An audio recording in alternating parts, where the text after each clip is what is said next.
one of the things I tell young men, well, and young women as well, but the young men really need to hear this more, I think, is that you should be a monster.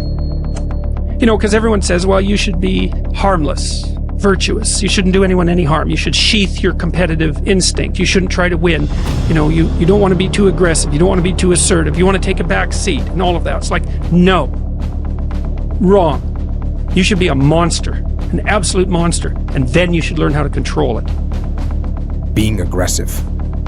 That means you are ready to attack. As I always point out, this doesn't mean you walk around with your chest puffed out, ready to bang heads with everyone around you.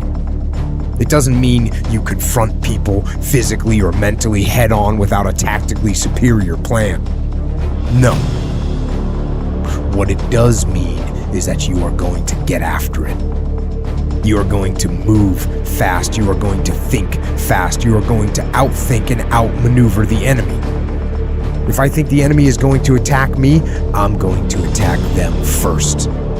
If I think they are going to seize a piece of terrain, I am going to be there waiting for them. If I think the enemy is going to flank me, too late, I'm already flanking them. I view aggression as a fire in your mind that says, I am going to win. I am going to battle, and I am going to fight, and I am going to use every tool I have to crush my enemy.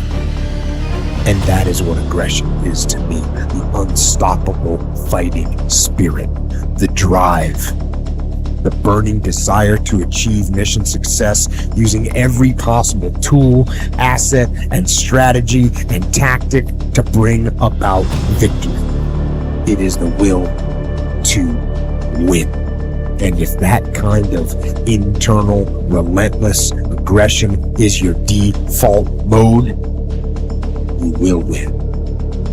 You think that your competitors are better than you? There's somebody who's going to take your position. Turn up your game. Step up to the next level. Take practice more serious. Put more hours in. Put more time in. Challenge yourself to reach another level. Challenge yourself to beat your competitors. Challenge yourself to be a starter. Challenge yourself to win the championship. Your haters want you to fail. Write down. Make the decision that you won't give up. Make the decision that you won't give in. My why? It pushes me to another level. It pushes me to doing things that I didn't know I could do. It pushes me to be great. Greatness is not only talked about, it's about the work that you put in.